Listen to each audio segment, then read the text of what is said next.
Hello and welcome to episode 3 of Popular Antiquarian, the podcast about exploring the past to improve the present. Each episode, I, HJDoom, look at something created before the turn of the millennium and attempt to explain why I think it's more deserving of your time than the Snyder Cut of Justice League or Homes Under the Hammer. This episode, I'm looking at a game very close to my heart, Wario Land 2, which was released on the Nintendo Game Boy and the Nintendo Game Boy Color in 1998. The Game Boy line of handheld consoles are some of my very favourite gaming machines of all time. I still have the original Game Boy that I had as a child, and I bought a Game Boy Advance for my collection of retro gaming tat, and that console in particular still gets used quite a bit. I never owned a Game Boy Color at the time, since it came out while I was at university, and both my free time and scanty disposable income were both tied up in the important business of killing every available brain cell with alcohol.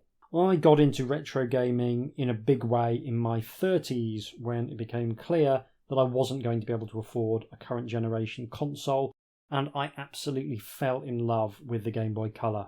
One of the things I admire about Nintendo is that they've rarely chased pure power, and that means that the current generation of Nintendo consoles always feels more like part of the last console cycle. And that means that developers get to release new games that apply everything they've learned from developing for the last console cycle. The idea of releasing a new 8-bit console in 1998 would seem like insanity.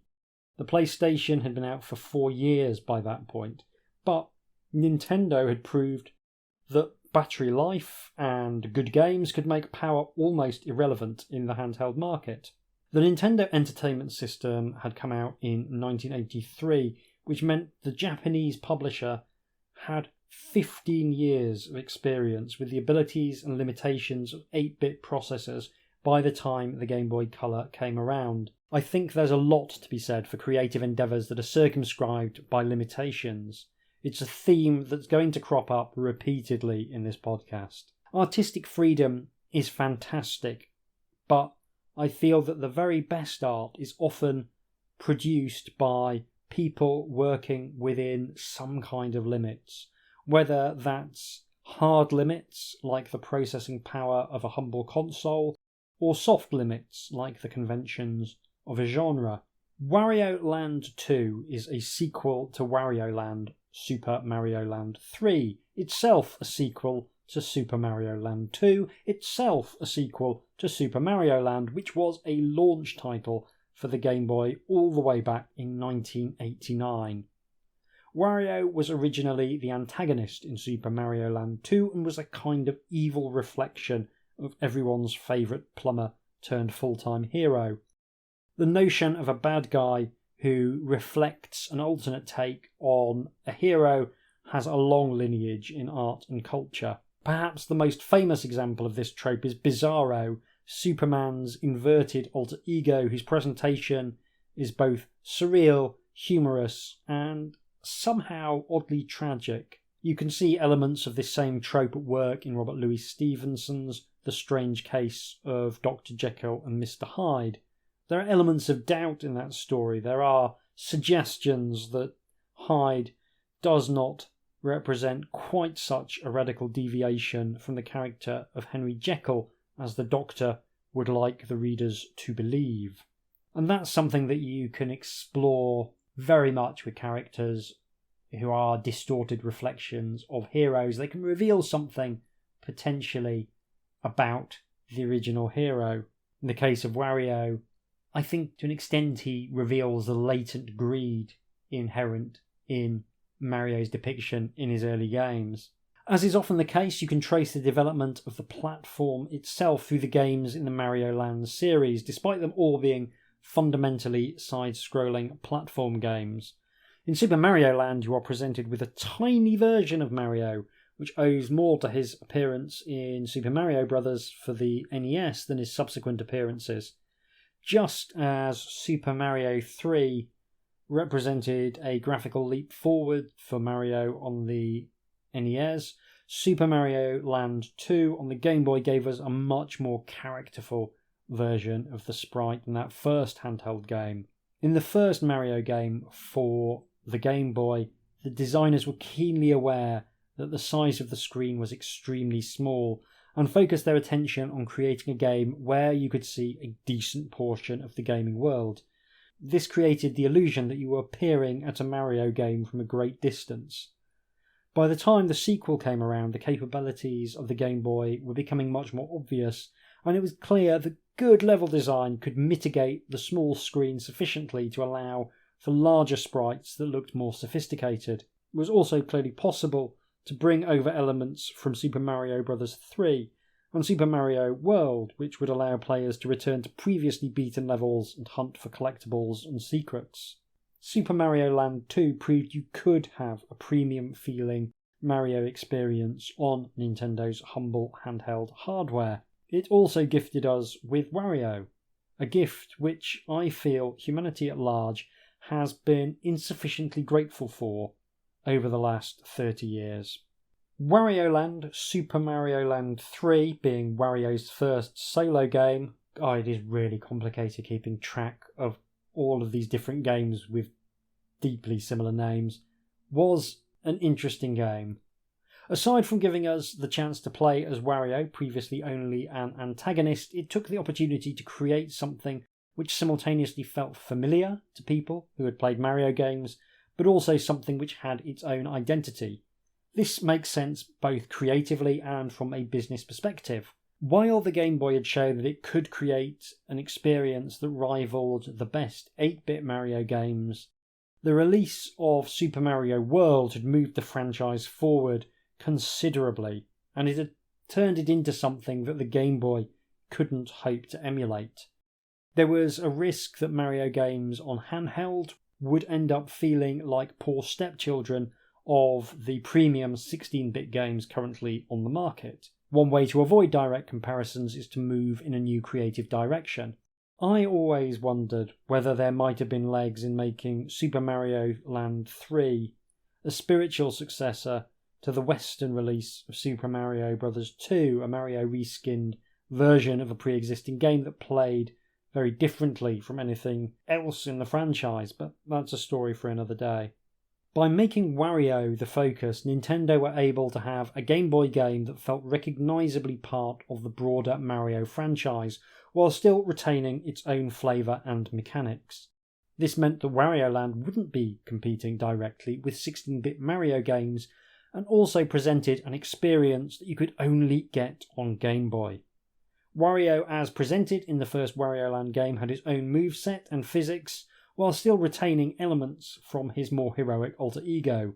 His signature move is a bullish shoulder charge, which sends him hurtling across the screen, and that feels very different to Mario's jumping attack. While Mario could only really pick up Koopa shells, Wario is able to pick up most enemies and yeet them at his enemies. There are a selection of power hats, which feel both similar and different to the various outfits that Mario can pick up on his adventures. In general, he feels bulkier than Mario, and the game takes care to try and emphasise his weight and his physical presence. Wario Land is a pretty good game, but we're here to talk about the sequel. Wario Land 2 moves further away from the Mario template and really establishes something that has its own unique identity and gameplay. We are still in side-scrolling platform territory, but things like lives and traditional power-ups have been dispensed with in favour of some unique mechanics. In the first Wario Land game, Wario started off big, but taking damage could turn him into an adorable tiny version of himself with a cute little Mohican. Taking damage would lose a life and force you to restart the stage. In Wario Land 2, however, there's no tiny Wario in sight. In fact, there's no lives at all because Wario can't die. Getting hit by enemies just causes him to freak out and drop some of his coins. He also gets knocked back, and this is cleverly built into the core design of the levels. If some ne'er-do-well gives him a slap, he's likely to fall off a platform, and this will often send him plunging all the way back to somewhere near the start of the area he's in, forcing him to restart a section in a similar fashion to if he'd lost a life, but without the same interruption to play. The power-ups are gone, replaced by temporary status effects, which are conferred by monsters interacting with Wario. These are frankly amazing because they can be both positive or negative depending on the level design that surrounds them. When a bat drops a heavy weight on Wario's head, he gets flattened into a little pancake man. Little pancake Wario can't jump, which can be a problem, but he's also small enough to squeeze through narrow gaps, and his falling animation changes, allowing him to drift to platforms that would otherwise be out of reach.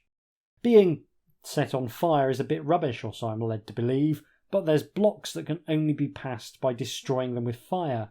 A nasty critter with a hammer bonks Wario, turning him into a living spring for a while. This can help you to jump higher, but also you can't stop jumping until it wears off, making it easy to wind up somewhere you weren't intending, much higher up the level. This creates many situations where you aren't entirely sure whether getting a status effect is something you want to avoid or something you need to progress.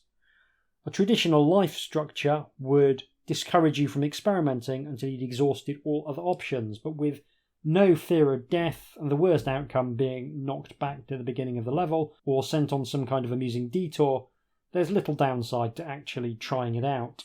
Low penalties for experimenting is also something that works extremely well with the limitations of the Game Boy, especially the limited screen real estate. This was something that tended to bedevil otherwise good Game Boy and Game Boy Color games.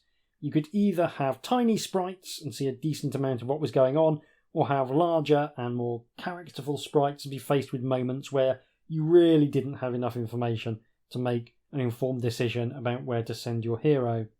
Games like Wario Land 2 did a fantastic job of making you forget that screen real estate was so limited, simply because it very rarely matters. Another thing that encourages experimentation is that there's more going on in each level than simply getting to the end.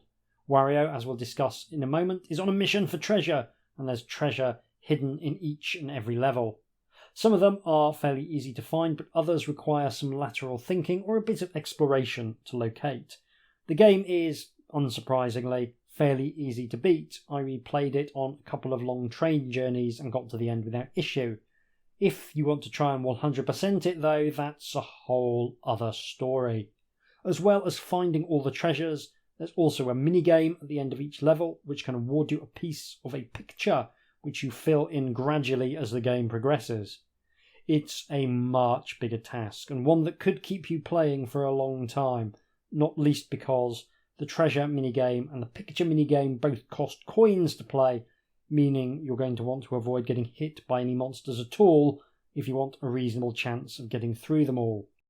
I love this sort of thing, and I wish more games did the whole easy to beat, hard to 100% thing, because I think it strikes a neat balance between making the game accessible to anyone who pays for it, and games have never been cheap, while still providing a challenge for players who want to show off their elite gaming skills.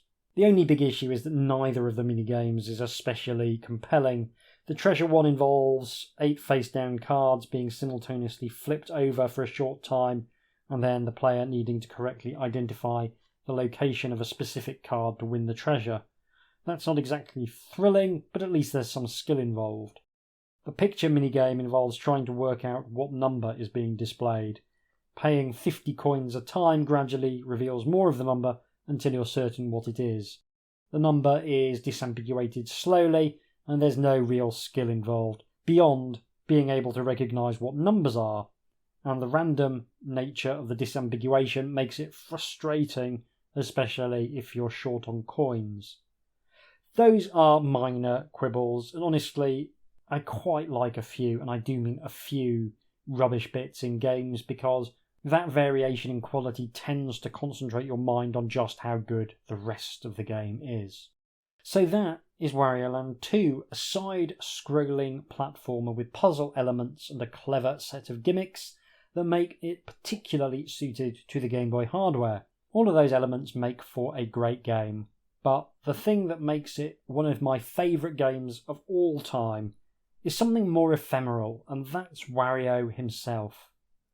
I said earlier that many characters have a kind of evil twin who exist as a dark reflection of their worst qualities, and I think Wario might just be my favourite version of that trope.